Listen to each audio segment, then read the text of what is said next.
Simplified, जहां हम कठिन कानूनी बातों को आसान रोजमर्रा की भाषा में समझते हैं। मान लीजिए किसी पर हत्या का आरोप लगा है, गवाह भी है, सबूत भी है, लेकिन उससे ये पूछा ही नहीं गया कि भाई इन आरोपों पर तेरा क्या कहना है। तो क्या ऐसी ट्रायल इंसाफ कहलाएगी? इस सवाल पर सुप्रीम कोर्ट ने 22 अप्रैल 2025 को एक बहुत ही जरूरी बात कही। अगर सेक्शन 313 सीआरपीसी के तहत आरोपी से सवाल ही ना पूछा जाए तो ये ट्रायल अधूरी मानी जाएगी। चलिए इस केस को और इसके माध्यम से हम क्रिमिनल ट्रायल की प्रक्रिया को बड़ी आसान भाषा में समझने की कोशिश करेंगे। तो सबसे पहले देखें सेक्शन 313 सीआरपीसी क्या अदालत और आरोपी के बीच सीधा संवाद की बात करता है। क्रिमिनल ट्रायल एक तराजू की तरह है, एक पड़ला पुलिस और सरकारी वकील का तो दूसरा आरोपी का होता है। सेक्शन 313 सीआरपीसी वो समय है जब अदालत उस आरोपी से सीधे पूछती है कि भाई जो सबूत तेरे खिलाफ पेश हुए हैं उनका जवाब क्या है। यही आरोपी को अपना पक्ष रखने का एक मात्र सीधा मौका देता है। लेकिन बहुत से मामलों में ये स्टेप पूरी तरह मिस कर दिया जाता है और फिर हाई कोर्ट या सुप्रीम कोर्ट को कहना पड़ता है ये तो ट्रायल ही अधूरा है। और ऐसा ही एक केस में सुप्रीम कोर्ट ने एक बड़ा फैसला दिया। इस केस का नाम है Ejaz Ahmed Sheikh versus state of UP.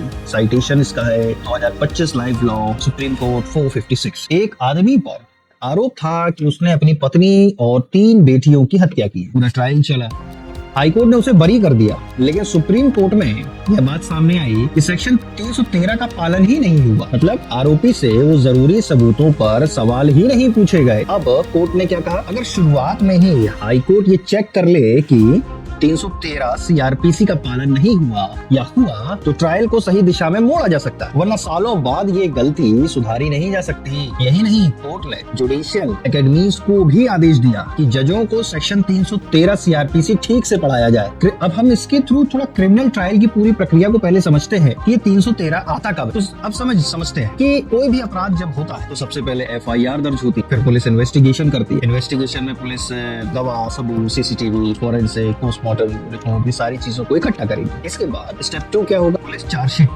पेश करेगी। सबूतों के आधार पर पुलिस कोर्ट में चार्जशीट को जमा करती है। अब क्या होता है, कोर्ट जांच करता है कि अपराध बनता भी है या नहीं। अगर बनता है तो आरोप तय किए जाते हैं, जिसे हम चार्ज फ्रेमिंग कहते हैं। अब चार्ज फ्रेमिंग के बाद क्या स्टेज आएगी, सरकारी वकील अपने गवाह को पेश करेगा। पहले उसका एग्जामिनेशन होगा, फिर उसका क्रॉस एग्जामिनेशन होता है। अब कोर्ट कहती है कि स्टेटमेंट ऑफ एक्यूज्ड जो सेक्शन 313 ऑफ सीआरपीसी में बात कही गई है, इन सब बातों पर तुम्हारा क्या कहना। यही सेक्शन 313 सीआरपीसी लाइमलाइट में आता है। आरोपी से सारे सवालों पर उसका जवाब मांगा जाता है। ये उसका पर्सनल बयान होता है बिना शपथ के, याद रखेंगे, बिना शपथ के, और ये कानूनन जरूरी है। अगर ये नहीं हुआ तो पूरी ट्रायल पर सवाल उठता है। अब स्टेप नंबर 6 क्या होगा, जब 313 के बयान हो गए उसके बाद डिफेंस एविडेंस। अगर आरोपी कुछ पेश करना चाहे तो अपने पक्ष में गवाह या सबूत ला सकता है। इसके बाद फाइनल आर्ग्यूमेंट होती है, दोनों पक्ष बहस करते हैं कानून और तर्कों के आधार पर। इसके बाद जजमेंट आता है, कोर्ट अपना फैसला सुनाता है, या तो दोषी होगा या बरी कर दिया जाएगा। अब सुप्रीम कोर्ट की सलाह समझते हैं हाई कोर्ट को जो दी गई है कि सेक्शन 313 की जांच शुरुआत में ही कैसे कर ली जाए। अगर शुरुआत में ही हाई कोर्ट जांच ले कि सेक्शन 313 सीआरपीसी का पालन नहीं हुआ या हुआ तो समय बचेगा, न्याय भी मजबूत होगा। और यही सेक्शन जो 313 सीआरपीसी है वो भारतीय नागरिक सुरक्षा संहिता जो 2023 में आई है उसमें 351 बन चुका है। याद रखेंगे 313 सीआरपीसी बीएनएसएस का 351 बन चुका है। तो कानून कहता है बिना सुनवाई, बिना जवाब के अधूरी है। और अगर अदालत खुद आरोपी से सवाल पूछना भूल जाए तो उस भूल की सजा किसे मिलेगी, न्याय को, न्याय मांगने वालों को। ऐसी ही जरूरी और मूल कानूनी विषयों को हम आपके लिए लाते रहेंगे आसान भाषा में, दिलचस्प अंदाज में। वीडियो पसंद आए तो लाइक करें, शेयर करें, सब्सक्राइब करें। मिलते हैं अगले बार एक और नए वीडियो के साथ।